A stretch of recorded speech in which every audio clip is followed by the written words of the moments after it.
Bien, damos comienzo a la exposición del doctor Álvaro Pardo, decano de la Universidad Católica del Uruguay, con su charla Desafíos en la formación de profesionales informáticos. Un aplauso, por favor.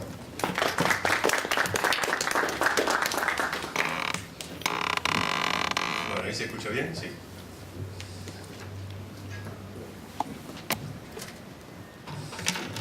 Bueno, en primer lugar, gracias a los organizadores por la invitación. Lo que voy a compartir con ustedes es algunas reflexiones sobre los desafíos que tenemos por delante en la formación de profesionales para el sector informático. El tono de la presentación va a tratar de ser positivo, en un sentido, digamos, generalmente cuando uno escucha los medios, de los diarios, siempre hay un tono negativo en cuanto a las problemáticas que tenemos instaladas en educación en general. La formación terciaria no escapa a esa realidad, pero lo que voy a tratar es de ir identificando algunos, que le voy a llamar desafíos, no tanto problemas, y en paralelo algunas oportunidades de atender esos desafíos y de construir algo positivo a partir del punto de partida. La agenda que marqué de puntos que vamos a ver hoy es primero ver un poco dónde estamos parados, qué características tienen los estudiantes que ingresan a nuestras carreras de informática. Voy a hacer foco en los estudiantes que ingresan a la Universidad Católica del Uruguay, porque son los datos que tengo de primera mano, pero van a ver que, digamos, es un conjunto bastante grande y bastante representativo también de lo que es la realidad en general en Uruguay. Después quiero reflexionar un poco respecto a si Uruguay es o no un caso aislado, o sea, si somos el único país del mundo que está teniendo este tipo de problemas o no. A continuación voy a hablarles de una metodología didáctica de aprendizaje basada en equipos que busca atender a algunos de los desafíos que tenemos planteados en cuanto a cómo atender de mejor forma a los ingresantes. Después algunos comentarios sobre cómo es la estructura de carreras de informática en el mundo, que ahí hay algunas diferencias respecto a lo que tenemos en Uruguay. Luego una discusión respecto a trabajo, productividad y estudio. Voy a mostrarles algunos datos de cómo han evolucionado los matriculados y los egresos en las carreras de informática en Uruguay. Y por último, subrayar lo que considero una oportunidad de desarrollar la industria informática en el interior del país. Me pueden hacer preguntas a lo largo de la presentación. Bueno, el punto de partida, ¿cuál es el perfil de los ingresantes de informática? Estos, como les decía, son datos de la Universidad Católica del Uruguay, pero creo que pueden ser bastante extrapolables. En el año 2014, de los ingresantes de informática, 93 son hombres. Respecto al año anterior, está bajando el número de mujeres que se interesan por carreras de informática, y esto, por lo que pude averiguar, se mantiene en otras instituciones. O sea que ahí, por algún motivo, las mujeres han perdido interés por las carreras del sector. En cuanto a las edades, tienden a ser un poco más jóvenes respecto al 2013, o sea, mayor presencia de gente entre 18 y 20 años. El 73% proviene de Montevideo y Canelones, y el 43% proviene de liceos públicos, y en particular la institución que aporta más estudiantes, en nuestro caso en informática, es la UTU. Todos los años, cuando ingresan los estudiantes a la Universidad Católica, se les hace una prueba diagnóstica con 4 componentes: una componente de razonamiento matemático, otra de fluidez de cálculo, que es cosas muy elementales, multiplicar, dividir, simplificar fracciones y cosas por el estilo, comprensión lectora, y después, por último, una prueba de reconocimiento de palabras. En la primera fila lo que ven es el puntaje máximo de cada prueba. Como ven, los resultados no son muy buenos, ¿sí? En general andan en el entorno del 50 o 60% en todas las componentes. Los estudiantes del área ingeniería en general y informática en particular tienen un rendimiento levemente superior a lo que es la media de los estudiantes de la Universidad Católica. Sin embargo, en algunos puntos, como puede ser fluidez de cálculo, las diferencias no son muy grandes, ¿sí? Comprensión lectora tampoco son muy grandes. Entonces eso presenta algunos desafíos, porque la vinculación de ambas componentes, ¿no?, de fluidez, razonamiento y comprensión, es donde se desarrollan los primeros cursos de las carreras de informática. O sea, uno tiene que leer una consigna de un problema, programar, leer una consigna, resolver un ejercicio de matemáticas. Entonces ahí tenemos un desafío importante.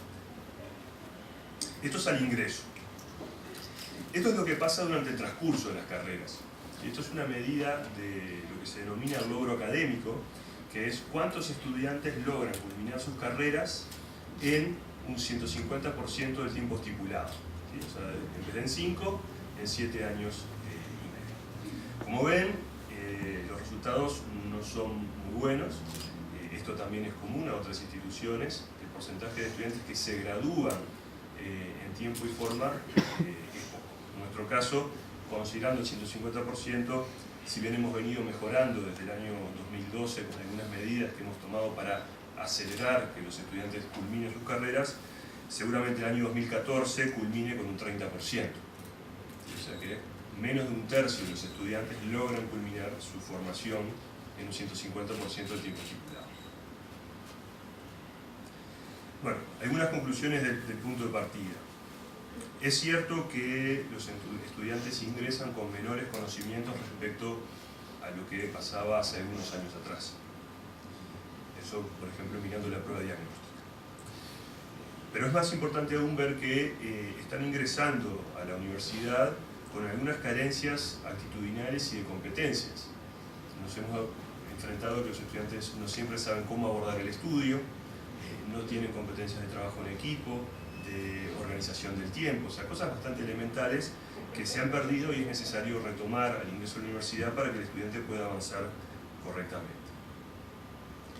Ahora, digamos, esta es una opinión personal, a mí me parece que esto lo tenemos que abordar con un cierto grado de pragmatismo, es decir, bueno, esta es la situación que tenemos, no es la ideal, se está trabajando para mejorar a nivel primario y secundario y a nivel de bachillerato, pero esas mejoras van a demorar un cierto tiempo. Entonces la pregunta es cómo hacemos para seguir formando ingenieros. El país sigue necesitando ingenieros y técnicos, o sea, profesionales en general del sector informático, que es el interés de esta conferencia, y tenemos que responder a esa pregunta. También creo que las universidades tenemos que hacer una cierta autocrítica en relación a que seguimos trabajando como trabajábamos hace 10, 15, 20, 30 o 40 años. Y las situaciones han cambiado. Entonces, y cuando digo cambiado no digo necesariamente que hayan empeorado. Las cosas cambian y nos tenemos que actualizar respecto a esos cambios. Entonces, hay dos puntos que voy a tocar hoy que son cómo avanzar en cambios metodológicos y didácticos, en primer lugar, y en segundo lugar, cómo actualizar la estructura de nuestras carreras para que acompañen esos cambios. La pregunta que surge rápidamente es si Uruguay está aislado, o sea, si somos el único país del mundo que está enfrentando este tipo de problemas. La respuesta es no. Existe amplia literatura que muestra que los problemas que estamos enfrentando hoy en día en Uruguay ya pasaron en otras partes del mundo. Pasó en Estados Unidos, pasó en Europa. Ya en el año 2000, ABET, que es la agencia acreditadora norteamericana que fija los lineamientos para lo que deben ser las carreras en ingeniería y tecnologías, identificó la necesidad de hacer algunos cambios. Esto que les voy a mostrar ahora es un extracto, está en inglés pero lo voy a leer en español, de un artículo de Rugarcia, Felder, Woods y Stice en el año 2000 sobre el futuro de la educación en ingeniería. Y en la primera parte los autores lo que dicen es que cuando uno ingresa a un aula de ingeniería en el año 2000, esto es Estados Unidos, lo que uno ve es más o menos lo mismo que se veía en el año 1970 o en el año 1940. El profesor llega, se para enfrente de la sala, empieza a copiar algo en el pizarrón, los estudiantes toman nota, el profesor sigue contando lo que sabe, y los estudiantes están sentados de forma pasiva en la sala, a veces escuchando, a veces copiando, otras veces simplemente haciendo otra cosa, que en el día de hoy le podríamos agregar estar en Facebook con los celulares, WhatsApp y una cantidad enorme de distracciones que pueden tener, porque básicamente la propuesta es aburrida. ¿Sí? En paralelo, esta gente identificó las demandas de la industria, que es un poco lo que dice acá. La industria demanda mayores niveles o competencias de comunicación, de trabajo en equipo. hace poco hicimos un rediseño curricular en la Católica y cuando entrevistamos a las empresas básicamente nos decían lo mismo. Está bien que sepan programar, está bien que sepan matemáticas, pero además necesitamos que se sepan comunicar en español y si se comunican en inglés mejor. Necesitamos que sepan trabajar en equipo, que sepan liderar, que sepan negociar. ¿Sí? Todas cosas que, digamos, que van un poco más allá de lo que es la formación tradicional de un informático. Por eso en el año 2000 ABET, que es la agencia acreditadora americana, lo que hizo fue establecer que además de tener que manejar ciencia, matemática y fundamentos de ingeniería, los graduados deben poseer competencias de comunicación, trabajo en equipo multidisciplinario y competencias para el aprendizaje continuo, ¿sí? Para seguir aprendiendo a lo largo de la vida, ¿sí? Además de algunas competencias y consideraciones sociales y éticas del impacto de la profesión en el medio. Esto es como el contexto. Esto ya estaba pasando en Estados Unidos en el año 2000, o sea, hace casi 15 años. Nosotros no somos ajenos a esto. Quizás algunas cosas en Uruguay pasan un tiempo después, pero básicamente eso que acabamos de describir es lo que pasa hoy en Uruguay. A continuación lo que voy a hacer es contarles y mostrarles resultados de una metodología de enseñanza diferente a las tradicionales y el impacto que tiene en los resultados de aprendizaje, en los resultados de aprobación y en la opinión de los estudiantes. Es lo que se llama aprendizaje basado en equipos. Entonces, un par de palabras respecto a cómo llegamos a este asunto. Desde el año 2010, 2011, la Facultad de Ingeniería de la Universidad de la República, Universidad Dort, Universidad de Montevideo, Universidad Católica, venimos trabajando en conjunto para desarrollar este área, y ahora aprovechando que tengo el decano de la UDE, Agencia aquí en la sala, también hace poco, cuando la UDE incorporó su Facultad de Ingeniería, se está sumando a este grupo. Empezamos a trabajar en conjunto para mejorar lo que es la didáctica en clase. STEM viene de enseñanza de tecnología, matemáticas, ingeniería, y en un seminario que se organizó localmente aquí en Montevideo y posteriormente 20 profesores viajaron a Estados Unidos, uno de los puntos que se tocó fue TBL, Team Based Learning. ¿Cómo funciona esta metodología de Team Based Learning? Parte de una primera observación que es para TBL y en general. Lo que se está recomendando mundialmente es el estudio individual tiene que ser hecho fuera del aula. ¿Sí? Porque la información hoy en día está en todos lados. Hace 20 años el profesor era el que tenía el conocimiento, el que tenía el libro, el que había hablado con otro referente porque había tenido la oportunidad de viajar. Hoy en día cualquier estudiante tiene la posibilidad de hacer un curso en universidades de primer nivel en el mundo en forma online, porque son gratuitos, están abiertos. Los libros se compran en Amazon por unos pocos dólares y son en formato ebook, los tienen instantáneamente. O sea, el acceso a la información no es un problema. Entonces el rol de los docentes cambia. Hay que articular, hay que definir qué se va a trabajar en el curso, hay que definir la didáctica, hay que definir la metodología, los trabajos, pero no es el profesor el único encargado de transmitir su conocimiento. Entonces TBL lo que hace es organizar el curso y cada unidad temática en 3 fases. En una primera fase es el estudio individual.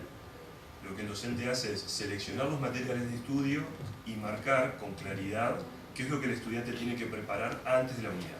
Y eso es fuera del aula. En una segunda fase, ¿sí?, lo que se hacen 3 cosas. En primer lugar, se hace una evaluación individual de la lectura. O sea, el estudiante llega a clase y lo primero que tiene es un test donde tiene que responder una serie de preguntas sobre lo que leyó. Una vez que termina esa evaluación individual, se pasa una prueba por equipos. Y básicamente las mismas preguntas se resuelven en equipo.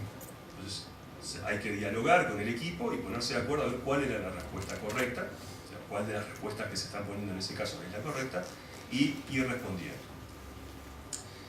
La tercera etapa es la menor, se establece que puede haber una apelación. Esto en TBL se usa en muchas disciplinas.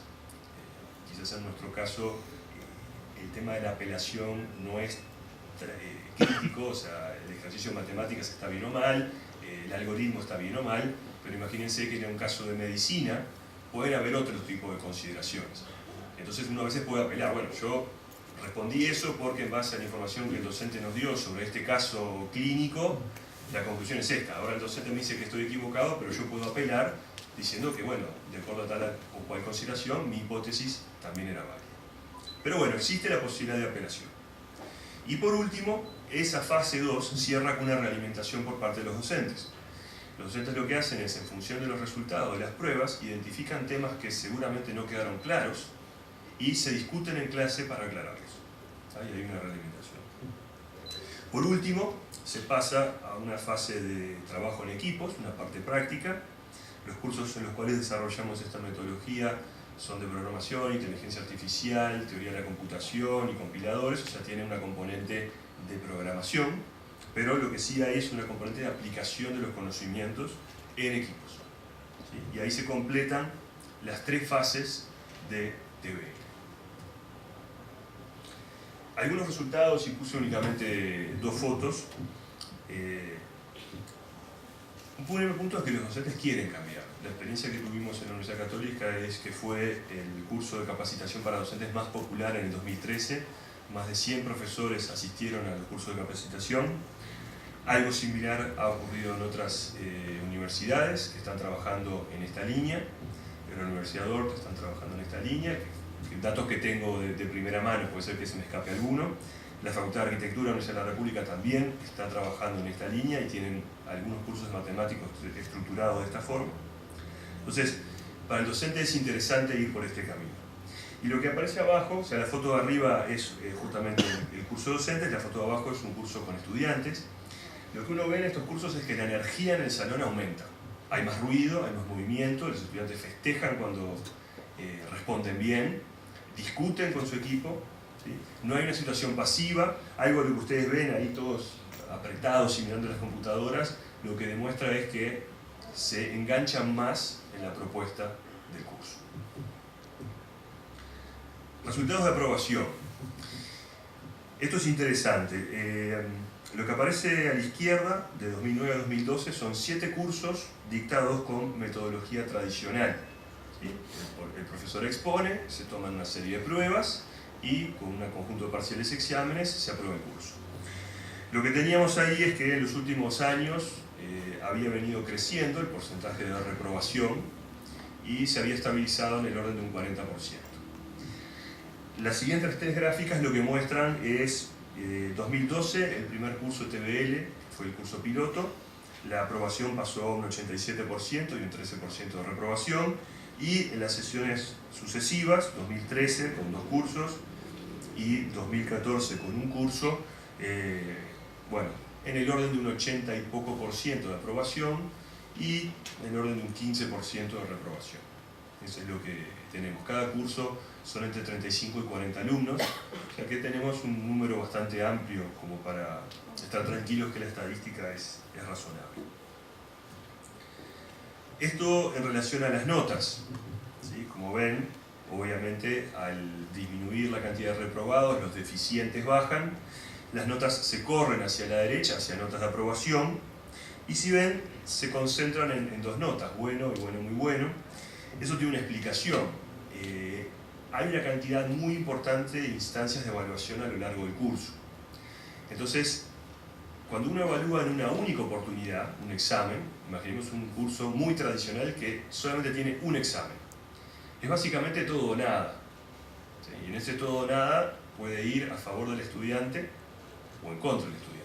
Imaginemos un examen, me hacen 2 preguntas, justo eran los 2 temas que había estudiado, voy a aprobar con sobresaliente. Justo eran los 2 temas que no había estudiado, voy a reprobar. ¿Sí? Entonces, una única instancia va para un lado o va para el otro. En estos cursos, como cada unidad tiene una instancia de evaluación, hay un seguimiento continuo del alumno. ¿Sí? Por lo tanto, es más difícil de que vaya para un lado o para el otro. El estudiante que viene trabajando bien va a aprobar, el que no, más bien se va a ir quedando en la cola de estas notas y va a reprobar. Estos son resultados respecto del primer curso piloto. Para cerrar un poco esta etapa de resultados, en general, ¿qué es lo que se observa? En estas gráficas aparecen 3 cursos adicionales de inteligencia artificial, compiladores y teoría de la computación. Hay una comparación en rojo con los cursos tradicionales, no Team-Based Learning, no aprendizaje basado en equipos. Contra verde, la nueva metodología, lo que ven es que en todos los casos el porcentaje de aprobación sube, las mejoras andan entre un 10 y un 24%, pero hay dos puntos adicionales que quiero subrayar. El abandono de cursos pasó de un 25% a un 3%. O sea, los estudiantes siguen hasta el último día. No quiere decir que todos se aprueben, porque lo que vemos es que hay un porcentaje de reprobación que en promedio es un 15%. ¿Sí? Lo que comentan los docentes es que los estudiantes que saben que van a perder en algún momento porque se dieron cuenta que no llegan, igual siguen asistiendo al curso, porque consideran que van a seguir aprendiendo y eso les va a servir para la siguiente vez cuando tengan que recursar. Y el segundo punto también importante es el promedio de asistencia a clase pasa del 78% al 95%. Acá hay una parte que omití para no hacer esto muy pesado. Los equipos tienen un control o tienen un rol de seguimiento de los pares. Si estoy trabajando en equipo y alguien de mi equipo no va a clase, tengo una persona menos para trabajar. Entonces, los pares... en todas las clases. ¿Cómo? El equipo es siempre el mismo. Siempre el mismo. En todas las clases siempre el mismo. El equipo se configura al inicio del curso y se mantiene. Es todo más que un problema, es todo un asunto cómo configurar adecuadamente esos equipos. En la literatura hay una serie de recomendaciones de cómo hacerlo. Omití hoy para no hacer esto muy cargado. Pero el rol de los pares es importante en la presión a que sigan el curso los compañeros. Y segundo, los pares también evalúan. O sea, cada integrante de equipo va a evaluar a sus compañeros en relación a cómo trabajó a lo largo del curso. Los docentes cuando empezaron a trabajar esto suponían que los estudiantes se iban a poner de acuerdo y iban a acordar asignarse entre todos buenas notas. No fue lo que pasó. Los estudiantes son más duros con sus pares que lo que son los docentes. Esto, rápidamente algunas apreciaciones de qué opinan los estudiantes. Arriba a la izquierda, sientes que la estrategia de aprendizaje en equipos tiene más o menos ventajas que el enfoque tradicional. Casi un 70% considera que tiene ventajas. ¿Piensas que puede ser un enfoque de aprendizaje en equipos, que el enfoque de aprendizaje en equipos puede ser valioso para otros cursos? 66% que sí, un 20% de indiferencia y un 12% de respuestas negativas. Pero la mayoría, 2/3, están de acuerdo que eso es útil para otros cursos. La metodología promueve el aprendizaje a largo plazo, 73% que sí. ¿Estás satisfecho con la cantidad que aprendiste en este curso? 82% que sí. ¿Cómo valoras tu experiencia? 70% bueno. O sea que, si bien en todos los casos hay un porcentaje de un 10%, 15% de respuestas negativas, la mayoría de los estudiantes que asisten a estos cursos valora la experiencia de forma positiva. Resultados. Mejora el aprendizaje y el involucramiento del alumno. Se pueden trabajar algunas aptitudes y competencias clave para la profesión: trabajo en equipo, negociación, trabajo en equipo, responsabilidad y evaluación entre pares, es otro punto fuerte de esta metodología. Los alumnos disfrutan el curso a la vez que aprenden, eso puede ser, el hecho que vayan más a clase es una demostración. Los alumnos maduran significativamente sintiéndose responsables de su aprendizaje. Y por último, los docentes resultan mucho más estimulados. O sea, uno ve que los estudiantes están contentos, que aprovechan, que discuten, y eso es más estimulante para un docente que ir a una clase, ponerse a hablar y darse cuenta que rápidamente todos empiezan con el celular, a mandar mensajes, a mirar la computadora. Eso, los estudiantes piensan que los docentes no lo vemos, pero lo vemos y nos desmotiva. Agrego un punto, estas son algunas conclusiones que extraje de un trabajo de Ernesto Campo, que es uno de los profesores que está liderando esta línea de trabajo. Lo que estamos observando es que las competencias que desarrollan en estos cursos se transfieren a cursos posteriores, incluso cuando los cursos posteriores no están organizados como Team-Based Learning. ¿Sí? Aprenden a trabajar en equipos y cuando se les da una consigna de trabajo rápidamente se configuran los equipos y se ponen a trabajar. O sea, los estudiantes valoran eso y empiezan a utilizarlo. Algunos comentarios sobre la estructura de las carreras informáticas en el mundo. Nosotros tenemos una estructura de carreras bastante estática, tradicional, inspirada en algo que, digamos, es los años 80, principios de los 90, pero las cosas han cambiado bastante. ABET, que es la acreditadora americana, establece dos niveles, siendo de forma muy simplificada. Por un lado, establece algunas competencias que no pretendo que las lean, simplemente como una referencia de qué es lo que se entiende que un informático tiene que poder demostrar como competencias una vez que termina su formación. Entonces, hay algunas cuestiones obvias, como manejo de matemáticas, ciencias de la computación, pero también aparecen cuestiones como trabajo en equipo, comunicación, analizar cuestiones de impacto local y global de su trabajo, etc. Pero el segundo punto, este es el que me resulta más interesante, es ¿qué pide a nivel de contenidos curriculares? Bueno, esto que aparece acá es lo que pide ABET para sus carreras de informática. Básicamente pide algunos contenidos de algoritmos, estructuras de datos, desarrollo de software, concepto de programación, lenguajes y organización de computadoras, arquitectura, una exposición a una variedad de lenguajes de programación. Tienen que ser, tener buen desempeño, muy buen desempeño en al menos un lenguaje, no necesitan dominarlos todos, pero uno sí lo tienen que dominar. A nivel de matemáticas se exige matemática discreta y después algún contenido, ¿sí?, que puede ser de cálculo, álgebra lineal, métodos numéricos, probabilidad, estadística, y una exposición a ciencias, en particular ciencias que involucren el método experimental, puede ser física. Esto es lo que pide. ¿Sí? Después hace foco en cómo desarrollar todas las otras competencias. ¿Sí? Pero como ven, no se hace énfasis en los contenidos, ¿sí? Se establecen los mínimos y después se dice, vamos ahora a pensar en las competencias y cómo los contenidos nos ayudan a desarrollar las competencias.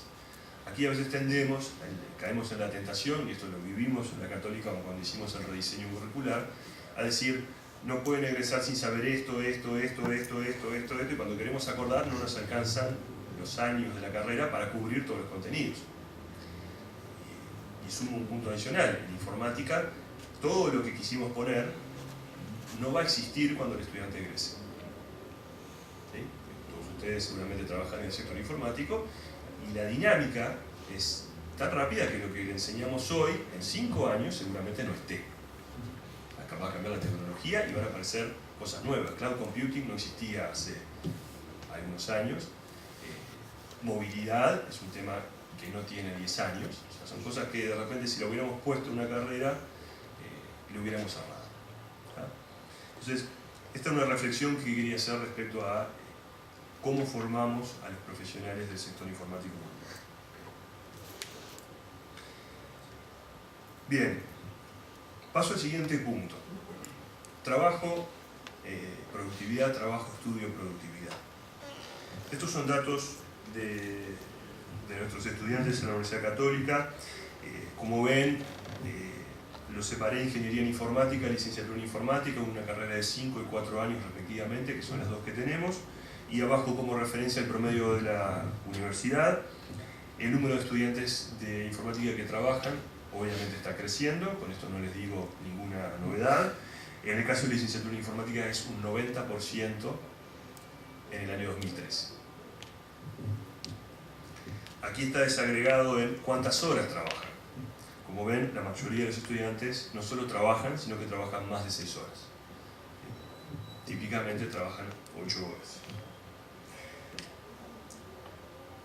Si trabajan en algo vinculado o no a lo que están estudiando, la mayoría está trabajando en temas vinculados a lo que está estudiando. ¿Sí? En la licenciatura un 66, en ingeniería un 73, pero en promedio un 70% lo está haciendo en algo vinculado. Estos son números para todos los estudiantes de primero a cuarto en licenciatura y de primero a quinto en ingeniería. O sea, puede pasar que los primeros años estén trabajando en alguna otra cosa no directamente vinculada a la informática. Entonces surge la pregunta, ¿es posible hacer una carrera universitaria trabajando 8 horas?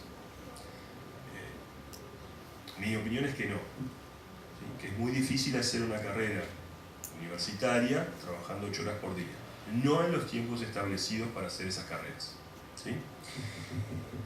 Esto lo digo porque, bueno, a veces surgen opiniones que dicen, bueno, trabajo y estudio, eso está muy bien. Hay gente que necesita trabajar y tenemos que ver la forma de darle la posibilidad de que pueda trabajar para cubrir sus estudios o ayudar a sus familias mientras estudia, pero hay gente que no lo necesita hacer y a veces como que los inducimos a que lo hagan y eso no es del todo acertado desde mi punto de vista. ¿Qué es lo que ocurre? Hay algunos estudios que muestran que cuando una persona trabaja sistemáticamente más de 8 horas en promedio, su productividad baja. Eso es bastante claro. El mismo estudio dice que cuando una persona duerme menos de 7 o 8 horas por día, sistemáticamente su productividad también baja. Entonces, ¿qué pasa con nuestros estudiantes cuando trabajan 8 horas, van a clases 4 horas y pretendemos que estudien? Gente que tiene jornadas de esfuerzo, de trabajo y de estudio de 14, 15, 16 horas. ¿Qué quiere decir eso? Que tenemos personas que no son productivas ni en el estudio ni en el trabajo. Esto tiene un impacto fuerte en los estudios, ¿sí?, a nivel académico, pero también tiene un impacto fuerte a nivel de las empresas, porque tenemos gente que no está ni en una cosa ni en la otra. ¿Sí? Y por último, pensando un poco en la problemática que tenemos instalada respecto a hacer crecer la matrícula de estudiantes para el sector, surge la pregunta si es buena publicidad tener gente que esté haciendo esto. Si yo veo una persona, tengo un hermano mayor, tengo un amigo, tengo un primo, que lo veo siempre estresado, corriendo, durmiendo poco, que no tiene tiempo para eventos sociales, que no puede ir a jugar al fútbol, que no tiene vacaciones, no sé si me van a dar ganas de estudiar informática. Yo tengo que estar muy convencido de que ese es mi camino. Entonces, creo que eso también es una limitación. De hecho, cuando se le pregunta a los jóvenes por qué no eligen carreras de ingeniería, en general lo que responden es que saben que van a ser muy exigidos. Si bien les gustan las ciencias en bachillerato, cuando se dan cuenta el esfuerzo que implica, desestiman las opciones de formación en ingeniería. ¿Qué está pasando a nivel, ya yendo a algo más positivo? Las empresas están flexibilizando sus propuestas laborales, se están dando cuenta de esto y están generando nuevos programas de pasantía, gente que trabaja 4 horas, que trabaja 6. Hay empresas que están dejando que sus empleados trabajen desde sus casas algunos días a la semana. O sea, hay movimientos, o sea, las empresas están trabajando en esta dirección. Esto es una oportunidad, las universidades deberíamos articular de mejor forma la relación universidad-empresa para las pasantías. Tenemos que flexibilizar las carreras universitarias en el sentido de lo que planteaba Abed, hacerlas más livianas, elegir estrictamente los contenidos necesarios y después poner, a mi entender, un conjunto de materias selectivas que permitan que el estudiante, que sabemos que va a empezar a trabajar, pueda ir eligiendo las selectivas que están más alineadas con sus intereses profesionales. Bien, me quedan 10 minutos y voy a hacer algunos comentarios sobre la evolución de los egresados. Estos gráficos son del Anuario Estadístico del Ministerio de Educación y Cultura, año 2012, y lo que muestran es la progresión de los egresos de las carreras de informática en Uruguay, separadas informática por un lado, ingeniería y afines por otro, que es como lo hace el MEC. Como ven, hay una pequeña tendencia al alza. Esto nos podría poner contentos, tenemos más profesionales para el sector. Esto no nos deja tan contentos, si bien está aumentando el número de egresados universitarios. Cuando hacemos el cociente informática sobre total, ingeniero sobre total, lo que vemos es que estamos estancados. Aproximadamente en un 3% de los egresados es de carreras de área informática. Entonces la conclusión es, estamos aumentando levemente el número, perdón, un minuto voy para atrás, los números son estos. 250, 260, 270, 280, seguramente si esa tendencia siguió, debemos andar en el orden de los 300. Esto es, todas las instituciones de formación de informática del país juntas. Formamos 300 personas al año. Y que culminan. Tenemos más matriculados, pero que terminan sus estudios 300 por año. ¿Verdad? Cuando escuchamos que hay empresas que buscan contratar 20, 30, 40, 50 personas, si lo comparamos con ese número nos damos cuenta que estamos en problemas. Pero vamos ahora a un punto que lo visualizo como positivo, que es lo que tiene que ver con el interior del país.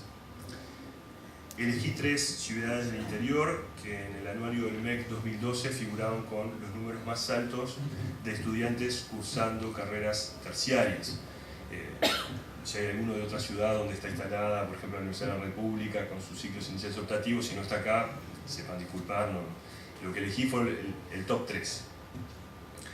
Salto tiene el orden de 800 ingresos en el año 2012, los datos informales que tengo es que ha seguido aumentando, y fíjense que la matrícula universitaria en Salto es del orden de 4.000 estudiantes, no es despreciable.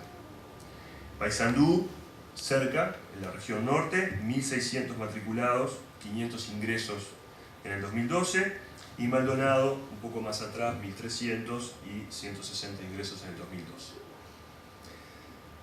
¿Por qué digo que esto puede ser una oportunidad? Si miramos ahora específicamente las opciones formativas que nos interesan a nosotros, en el ciclo inicial optativo de Ciencias e Ingeniería que tiene la Universidad de la República en la Regional Norte, en el año 2012 entraron 32 personas y acumula una matrícula, gente que está cursando, de 77, ese número siguió creciendo, y en el caso de la Universidad Católica, que tenemos las carreras de la informática, son 21 y 30 con matrícula. Ahora debemos estar un poquito más cerca de los 60 y seguimos entrando del orden de 20, o sea que andamos en esos números.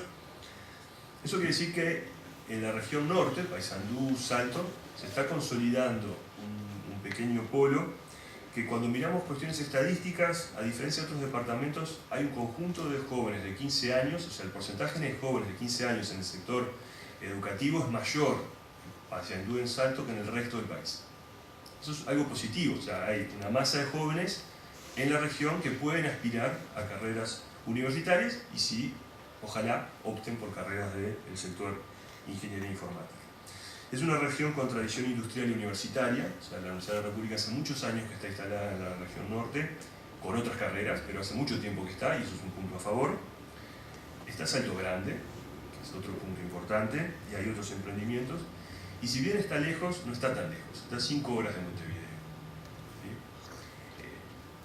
¿Sí? Elegí Salto porque es un caso que conozco, sepan disculpar si hay algún otro, Paysandú, por ejemplo, que tiene otra realidad similar, del cual no conozco de primera mano y por eso no puedo hablar, pero Salto creo que es un punto, es una ciudad a mirar.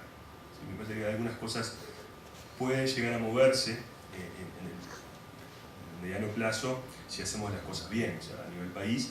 Hay gente formándose en la región y quizás lo mejor sea, en vez de traerlos a Montevideo, llevar las oportunidades al interior.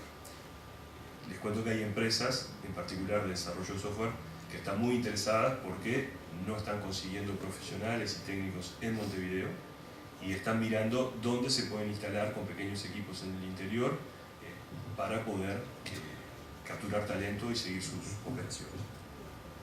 Bueno, para terminar y para no exceder más del tiempo, las conclusiones. El punto de partida ha cambiado, podríamos decir que ha empeorado, pero no estamos solos. O sea, lo que les mostré de esas conclusiones del año 2000, de algunos artículos de Estados Unidos, reflejan más o menos lo que nos está pasando hoy en día. Eso quiere decir que hay gente que ha avanzado en nuestros 15 años, TBL o Team-Based Learning, aprendizaje basado en equipos, que les mostré como ejemplo, es una opción, existen otras. Es necesario cambiar las metodologías didácticas, nuevamente el ejemplo que les mostré de TBL creo que es bastante claro. Hay unos cuantos casos de éxito, hay que mirarlos. Debemos repensar la estructura de nuestras carreras, abandonar, a mi entender, la estructura más tradicional y rígida por algo más flexible. ¿Sí? Tenemos que mejorar la articulación de trabajo, estudio y productividad. Entiendo que tenemos en Uruguay un problema de productividad y tendríamos que atacarlo de forma combinada. Y por último, lo que recién comentaba, creo que es importante acompañar los esfuerzos de llevar propuestas educativas al interior del país con la erradicación de emprendimientos del sector en el interior. Me parece que ahí hay una oportunidad interesante, en particular para la industria, ¿sí? Para acceder a gente que se está formando y si se le da una oportunidad laboral en su ciudad, probablemente la tome. Entonces creo que ahí hay una oportunidad. Bueno, les agradezco, sé que fui rápido, pero gracias por para todos.